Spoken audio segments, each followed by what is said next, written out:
The morning sun painted golden streaks across the wooden floors of St. Catherine's Convent as Sister Margaret made her way down the quiet hallway. Her footsteps echoed softly against the stone walls, a sound she had grown to love over the past 47 years. At 72, her once straight back had developed a gentle curve, and her hands, which had once danced across piano keys with the grace of a butterfly, now trembled slightly as she carried her morning tea. Sister Margaret had not always been a nun. Long before she took her vows, she was known throughout her small town as the girl who could make magic happen at the piano. Her parents had saved every penny to pay for her lessons, dreaming that their daughter might one day perform in the grand concert halls of the city. By the time she was 18, she had won 3 regional competitions and received a scholarship to study music at the conservatory. But life had other plans for her. When her younger brother fell seriously ill, the family needed money for his treatment. Without hesitation, she gave up her scholarship and worked in the local factory to help pay the medical bills. Her brother recovered, but by then, the dream of becoming a professional pianist seemed like a distant memory. It was during those difficult years that she found comfort in the local church, and eventually, she felt called to serve God in a different way. The convent had welcomed her with open arms, and she had never regretted her decision. Well, almost never.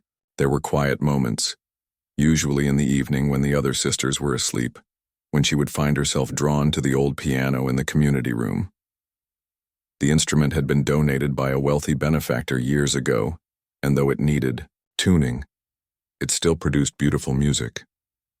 For decades, Sister Margaret had made these secret visits to the piano. She would play softly, very softly, so as not to wake anyone. The familiar feel of the keys beneath her fingers transported her back to her youth, but more than that, it felt like a form of prayer. Each note seemed to carry her thoughts and feelings upward, creating a connection between her heart and heaven that words alone could not achieve. The other nuns knew about her musical background, of course. Sister Catherine had often asked her to play during their evening gatherings, and Sister Helen had mentioned how lovely it would be to have music during their morning prayers. But Sister Margaret had always been modest about her abilities, playing only occasionally and never drawing too much attention to herself. Everything changed when Mother Superior Beatrice retired and Mother Superior Frances took her place. Mother Frances was younger, more energetic, and had very definite ideas about how the convent should be run. She believed that the nuns should focus entirely on prayer, work, and service to the community. In her view, anything that might be considered entertainment or personal pleasure was a distraction from their holy calling. During her first month, Mother Frances walked through every room of the convent, making notes about what she saw. When she discovered the piano in the community room, she frowned deeply. She had heard rumors that some of the sisters occasionally used it, and she felt this was entirely inappropriate. On a cold Tuesday morning, Mother Frances gathered all the nuns in the community room for an announcement. Her voice was firm and clear as she explained her new rules for convent life. There would be no more casual conversations during meals, no more personal decorations in individual rooms, and absolutely no use of the piano for any purpose other than official church services. "We are here to serve God, not to entertain ourselves," she declared, her eyes scanning the room. "This piano will remain closed, and I expect everyone to respect this decision. Our focus should be on prayer and service, not on frivolous activities that serve no spiritual purpose." Sister Margaret felt her heart sink as she listened to these words. She kept her expression neutral, as she had learned to do over the years, but inside she felt as if something precious was being taken away from her. The piano had been her companion through so many difficult times. When Sister Dorothy had passed away the previous year, playing a gentle hymn had been her way of saying goodbye. When she received news that her nephew had been deployed overseas, the piano had helped her find peace in her worry. After the announcement, the other sisters dispersed quietly to their various duties. Sister Margaret lingered in the community room looking at the piano. Mother Frances had already placed a cloth cover over the keys and positioned a vase of flowers on top, making it clear that the instrument was now purely decorative. "Sister," Margaret, Mother Frances's voice came from behind her. I trust you understand the reasoning behind this decision. Yes, Mother Frances, Sister Margaret replied quietly. Good. I know that you have some musical background, but we must remember that we have chosen a different path in life. Our talents should be used only in service to God and our community. Sister Margaret nodded, though she privately wondered how making beautiful music could be anything other than service to God. She had always felt closest to the divine when her fingers found their way across the piano keys, creating melodies that seemed to come from somewhere beyond herself. As the days passed, Sister Margaret found herself struggling with the new restrictions. Her evening walks now took her past the community room, where she would pause and look at the covered piano. Sometimes she would sit on the bench for a few minutes, her hands resting in her lap, remembering the feel of the keys and the sound of the music that once filled the space. The other nuns noticed her sadness, though she tried to hide it. Sister Catherine would often find her staring out the window during their sewing time, lost in thought. Sister Helen noticed that she had become quieter during their shared meals, contributing less to the gentle conversations that helped pass the time. One evening, Sister Catherine approached her as they were finishing their evening prayers. Margaret, are you feeling well? You seem different lately. Sister Margaret managed a small smile. I'm fine, Catherine. Just adjusting to the changes, like we all are. But she wasn't fine, and she knew it. The music that had lived inside her for so many years seemed trapped now, creating an ache in her chest that grew stronger each day. Her arthritis was getting worse too, making her fingers stiff and sore, especially in the cold morning hours.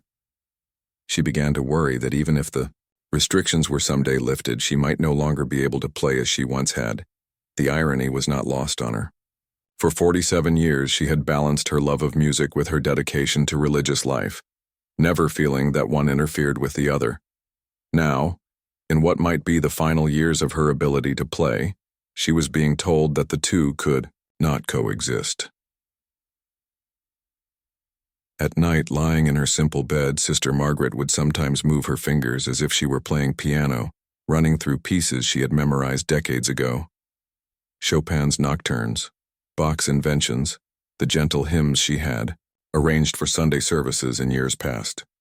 The music played in her mind, but her heart longed for the physical connection of fingers to keys, the vibration of sound through wood and metal, the way the music seemed to fill not just the room, but her very soul.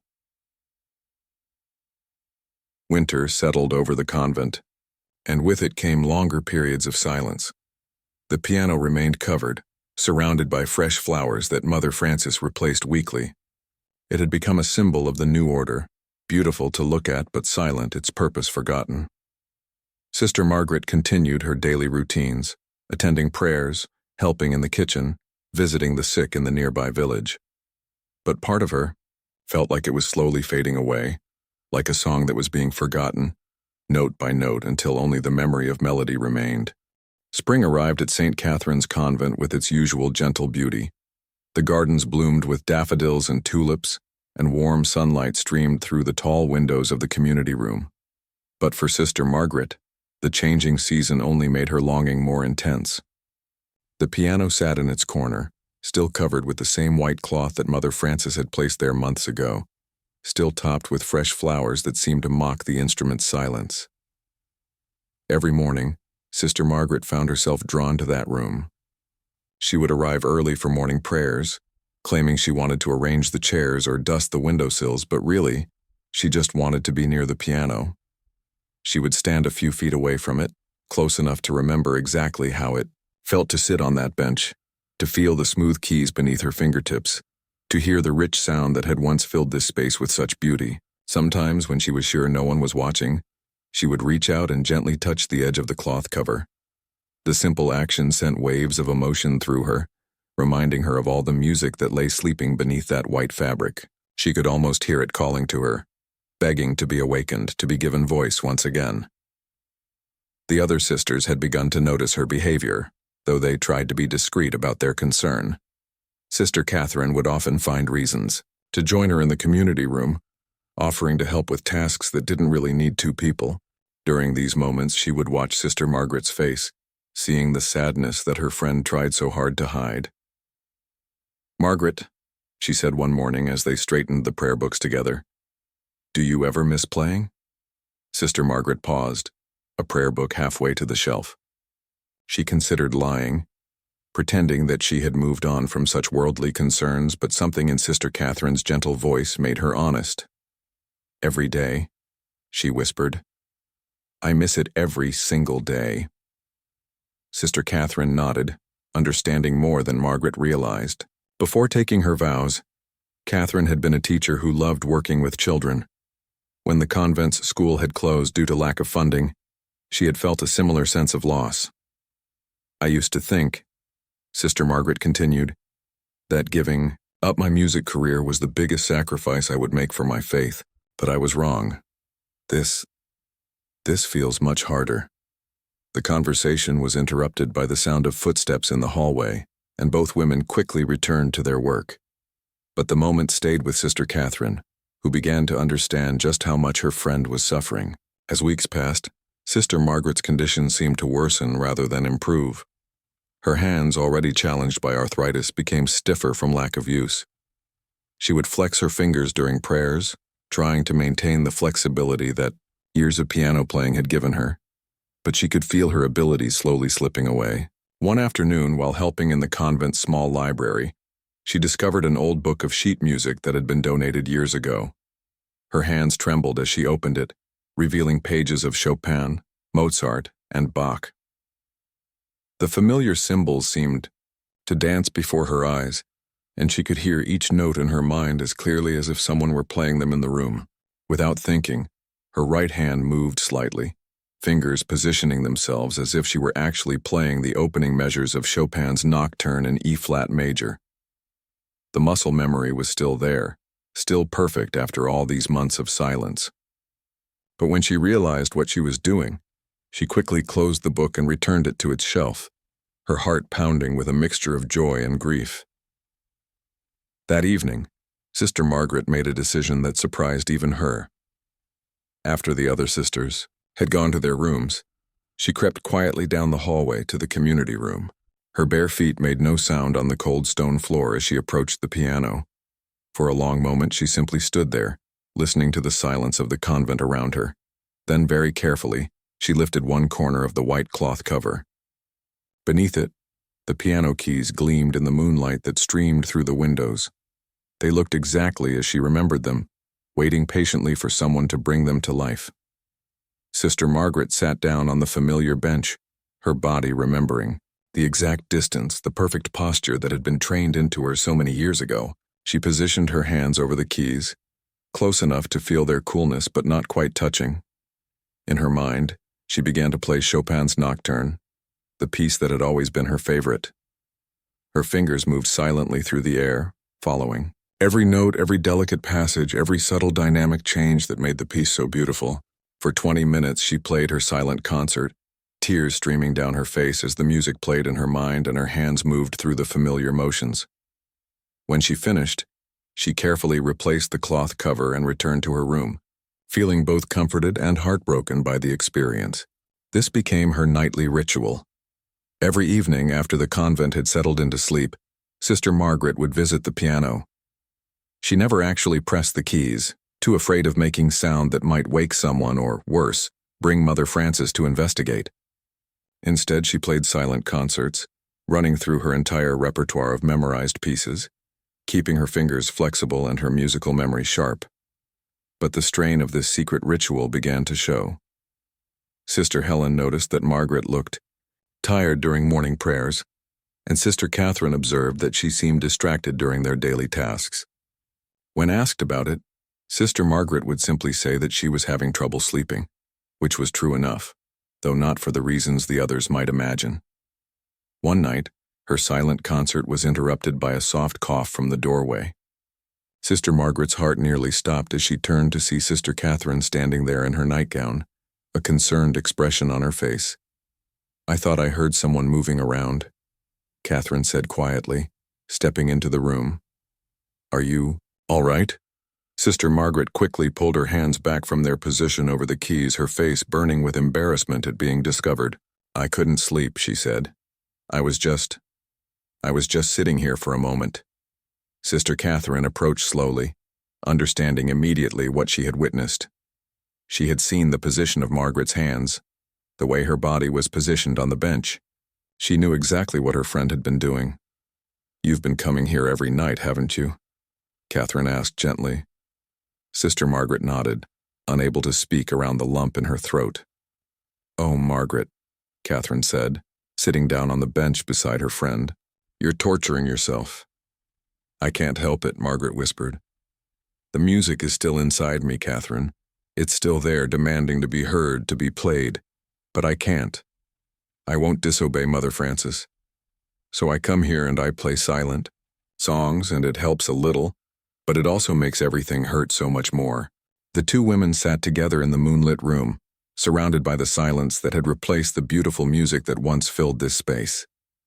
Sister Catherine reached over and took Margaret's hand, feeling the slight tremor that had become more pronounced in recent months. "Your arthritis is getting worse," she observed quietly. "I know," Margaret replied. "And that's what frightens me most. Even if Mother Francis changes her mind someday, even if I'm allowed to play again, I might not be able to. My hands are getting weaker, stiffer. I can feel my ability slipping away day by day. It's like losing a part of myself piece by piece." Sister Catherine felt her own eyes fill with tears at her friend's pain. She wished there was something she could do, some way to help. But Mother Francis's rules were absolute, and challenging them directly would only bring trouble for everyone involved. "The music isn't gone, Margaret," she said finally. "It's still there in your heart, in your memory. No one can take that away from you." "But what good is music that can't be heard?" Margaret asked. "What good is a gift that can't be shared?" It was a question that Sister Catherine couldn't answer, but it was one that would stay with her in the days to come. As she watched her friend continue to suffer in silence, yearning for the keys that lay just inches away from her fingertips, yet might as well have been on the other side of the world. The letter arrived on a Thursday morning in late spring, carried by a young messenger from the diocese office. Mother Francis read it twice before calling Sister Catherine to her office, a rare occurrence that immediately set the entire convent buzzing with curiosity. When Catherine emerged from the meeting, she looked both excited and worried, though she wouldn't explain why to the other sisters who gathered around her with questions. The letter contained an invitation that would change everything at St. Catherine's Convent. The diocese was organizing a special fundraising concert for St. Mary's Children's Hospital, which desperately needed new equipment for their pediatric ward. Several convents and churches in the area had been asked to host events, and St. Catherine's had been specifically chosen because of their beautiful community room and their reputation for hospitality. Mother Francis had mixed feelings about the invitation. On one hand, the cause was undeniably worthy, and the convent had always supported the children's hospital through prayers and small donations. On the other hand, hosting a concert meant opening their quiet, sacred space to outsiders, bringing noise and activity into the peaceful world she had worked so hard to create. But the letter made it clear that this was more than just a request. The diocese expected their participation, and Mother Francis knew that refusing would not reflect well on their convent's standing in the community. After much prayer and consideration, she decided to accept the invitation, though she made it clear to the other sisters that this would be a very formal, very controlled event. The concert was scheduled for the following Saturday evening. Professional musicians from the city had agreed to donate their time, including a string quartet, a classical guitarist, and a pianist who was known throughout the region for his beautiful interpretations of religious music. The program would feature a mix of classical pieces and sacred music designed to appeal to the wealthy donors who would be attending. Sister Margaret learned about the concert along with everyone else during the evening announcements. As Mother Francis described the upcoming event, Margaret felt a familiar stirring in her chest, a mixture of excitement and longing that she tried hard to suppress. The thought of live music filling their community room again, even if she could only listen, was both wonderful and painful. The preparations began immediately. The community room needed to be thoroughly cleaned and rearranged. Chairs had to be borrowed from the local parish, flowers arranged, and refreshments prepared for the reception that would follow the concert. Every sister had a role to play, and the usually quiet convent hummed with unusual activity. Sister Margaret threw herself into the preparations with an energy that surprised her friends. She spent hours polishing the wooden floors until they gleamed, arranged and rearranged the borrowed chairs until the setup was perfect, and even volunteered to help prepare the elaborate desserts that would be served during the reception. Working toward this musical event, even as just a helper, gave her more joy than she had felt in months. 3 days before the concert, disaster struck. The featured pianist, a man named Professor Williams, who was known for his brilliant performances of Chopin and Liszt, called with terrible news.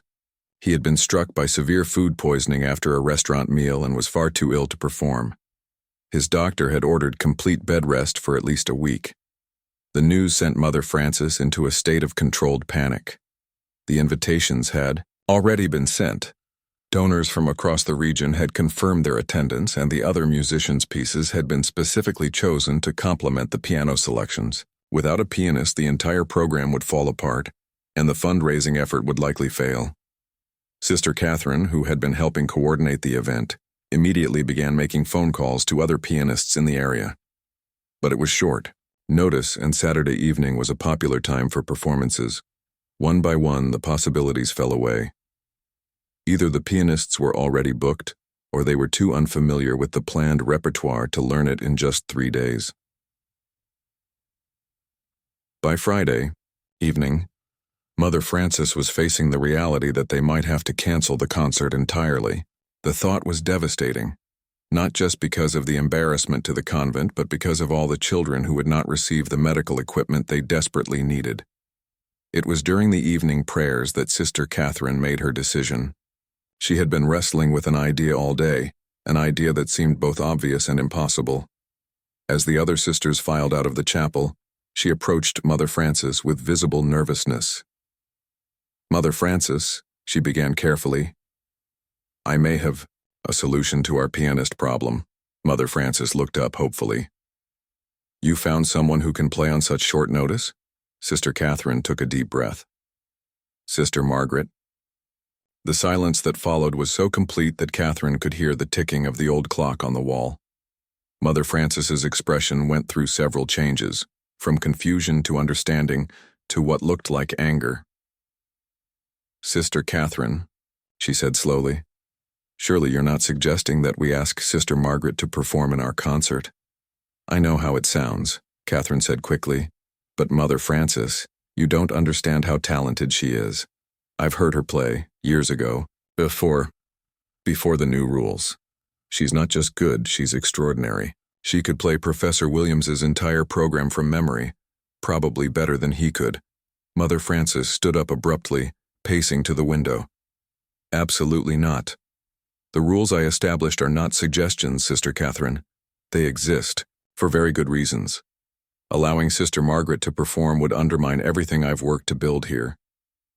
"But this is different," Catherine pressed on, despite the danger of challenging Mother Frances directly. "This isn't entertainment or personal pleasure. This is service to God and to those children who need our help. Wouldn't using Sister Margaret's gift for such a purpose actually fulfill our mission rather than contradict it?" Mother Frances turned back to face her, and Catherine could see the internal struggle written on her superior's face. She knew that. Mother Frances was a good person at heart, someone who genuinely wanted to serve God and help others. But she also knew how much pride the woman took in maintaining order and discipline. "You have no idea what you're asking," Mother Frances said finally. "If I allow this exception, what comes next? Where do the exceptions end?"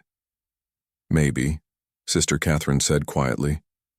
"The question isn't where they end, but whether this particular exception serves a greater good than maintaining the rule." The night passed restlessly for everyone in the convent. Sister Margaret, unaware of the conversation that had taken place, spent another evening at the piano, playing her silent concert while trying to imagine what it would sound like when professional musicians filled the room with real music the next night. Mother Frances spent most of the night in prayer, wrestling with a decision that seemed impossible no matter how she approached it. On one side was her commitment to the discipline and order she believed essential to religious life. On the other was the very real possibility that dozens of sick children would suffer because of her pride. By morning, she had reached a decision that surprised even her. As the sisters gathered for breakfast, she stood and made an announcement that sent shockwaves through the community. "Due to circumstances beyond our control," she said, her voice carefully controlled, "we have lost our featured pianist for tonight's concert. After much prayer and consideration, I have decided to ask Sister Margaret to perform in his place."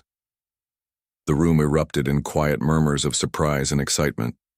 Sister Margaret herself sat frozen, certain she had misheard. She looked around at the faces of her sisters, seeing expressions of joy and anticipation that told her this was really happening.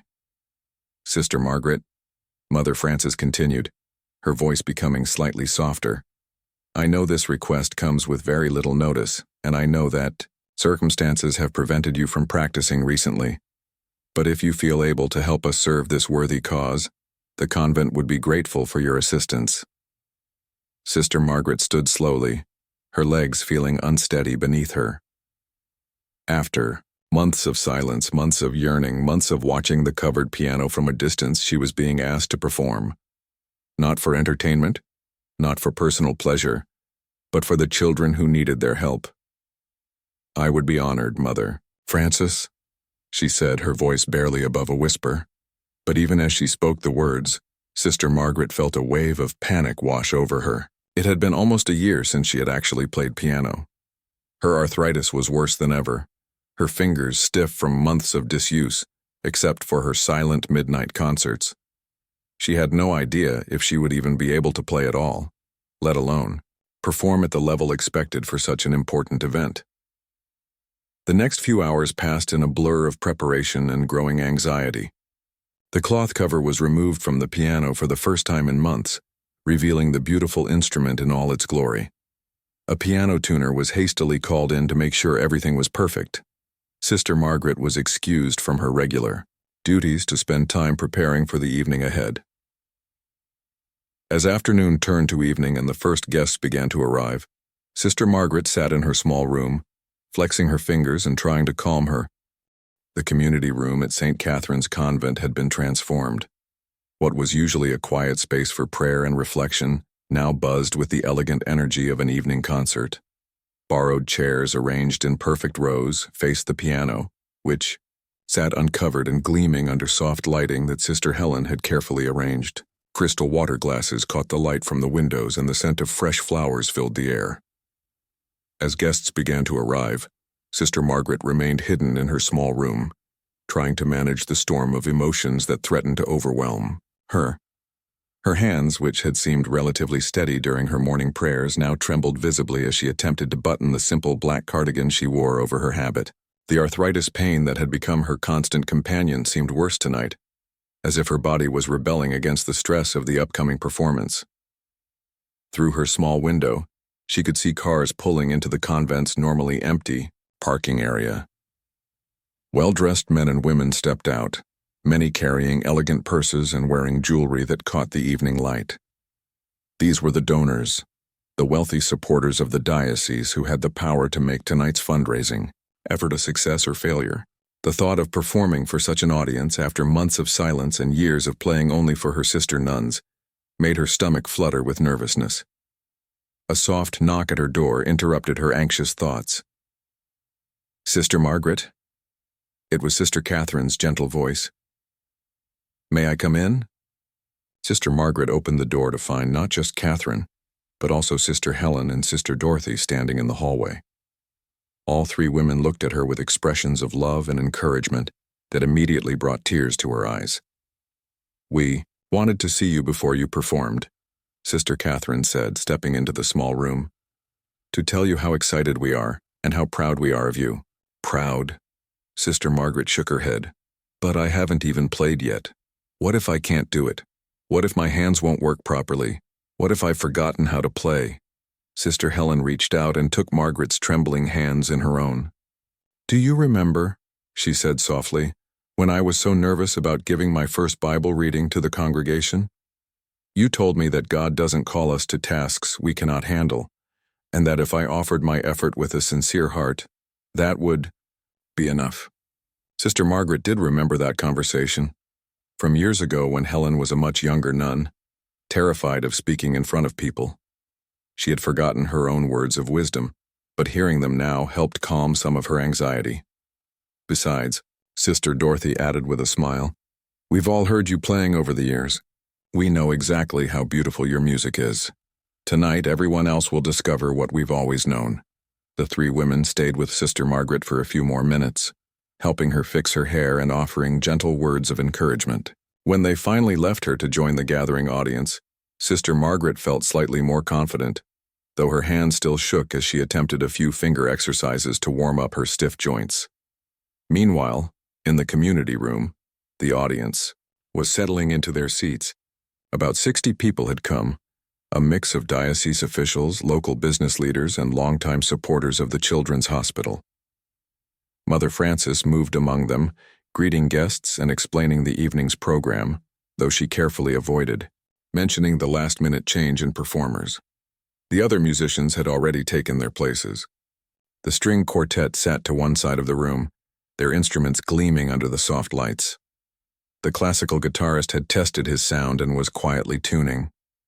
Everything was ready, except for the pianist who would be performing the evening's most challenging pieces. At exactly 7 o'clock, Mother Frances stepped to the front of the room. The conversations gradually died down as she began to speak about the Children's Hospital and the urgent need for new medical equipment. She described the young patients who would benefit from the evening's fundraising efforts, painting a picture of hope and healing that reminded everyone why they were there. "Tonight's program features some of the most beautiful classical and sacred music ever written," she continued. "We are blessed to have talented musicians who have donated their time to this worthy cause." She introduced the string quartet first, and they performed 2 pieces beautifully, filling the room with a rich, harmonious sound that seemed to make the very walls come alive. The audience was clearly impressed, nodding appreciatively and applauding with genuine enthusiasm. The classical guitarist followed, his delicate playing creating an intimate atmosphere that drew everyone into the music. Sister Margaret, listening from her room, felt both inspired and increasingly nervous. The other musicians were clearly professionals of the highest caliber. Soon she would have to measure up to their standard. Finally, the moment arrived. Mother Frances returned to the front of the room, and Sister Margaret could hear her voice through the door, though she couldn't make out all the words. She heard phrases like last-minute change and member of our community, and grateful for her service. Then came the knock on her door that she had been both anticipating and dreading. "Sister Margaret." Mother Frances's voice called softly. "It's time." The walk from her room to the community room felt like the longest journey of Sister Margaret's life.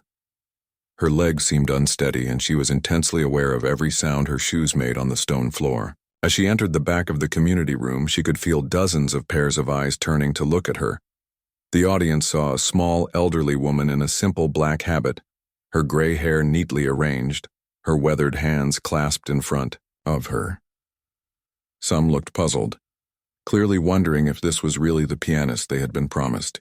Others, particularly those who had been supporting the diocese for many years, recognized her as one of the nuns from St. Catherine's and smiled encouragingly. Sister Margaret made her way to the front of the room, acutely conscious of every step. When she reached the piano bench, she paused and turned slightly toward the audience. Her voice when she spoke was quiet but clear. "Good evening. I hope you will forgive me for stepping in at the last moment. I will be performing 3 pieces tonight, all chosen to reflect the hope and healing we pray for the children at St. Mary's Hospital." She sat down on the familiar bench and immediately felt a rush of emotions. This was the first time in almost a year that she had been allowed to sit here with the intention of actually making music. Her hands found their way to the keys almost automatically, muscle memory taking over where conscious thought might have failed her. But as she positioned her fingers for the opening notes of Chopin's Nocturne in E-flat major, her first planned piece, doubt crashed over her like a wave. What if her arthritis made it impossible to play the delicate passages? What if she had forgotten the fingering after so many months away from the piano? What if she made mistakes that would embarrass not just herself, but the entire convent? The audience waited in silence, perhaps sensing her internal struggle. Some shifted in their seats, wondering why she was taking so long to begin. Mother Frances, standing at the side of the room, felt her own anxiety rising. Had she made a terrible mistake in allowing this? Sister Margaret closed her eyes and took a deep breath. In that moment of silence, she offered a brief prayer, not for success or perfection, but for the ability to serve others through her music, regardless of how well or poorly she might play. She thought about the children in the hospital, about their need for hope and healing, about the parents who sat by their bedsides praying for miracles. When she opened her eyes and finally placed her fingers on the keys, something magical happened. The first notes of the nocturne floated into the room, so soft and gentle that some in the audience leaned forward to make sure they were really hearing music. But as Sister Margaret settled into the familiar piece, her confidence grew, and the volume and richness of her playing increased. The transformation was remarkable. The elderly nun who had seemed so fragile and nervous just moments before was now completely absorbed in her music. Her fingers, stiff with arthritis just hours ago, moved across the keys with a grace and precision that spoke of decades of training and natural talent. The sound that emerged from the old piano was nothing short of magical. The audience was transfixed. Many had come tonight out of obligation, expecting a pleasant but unremarkable evening of background music while they wrote their donation checks. Instead, they found themselves witnessing something extraordinary.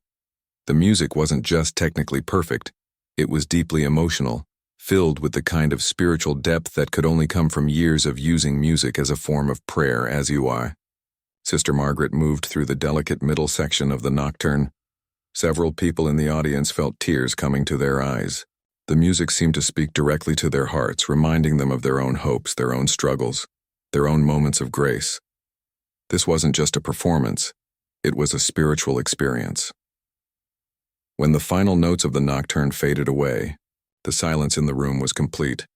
No one moved, no one coughed, no one even seemed to breathe. It was as if everyone was afraid that any sound might break the spell that had been cast.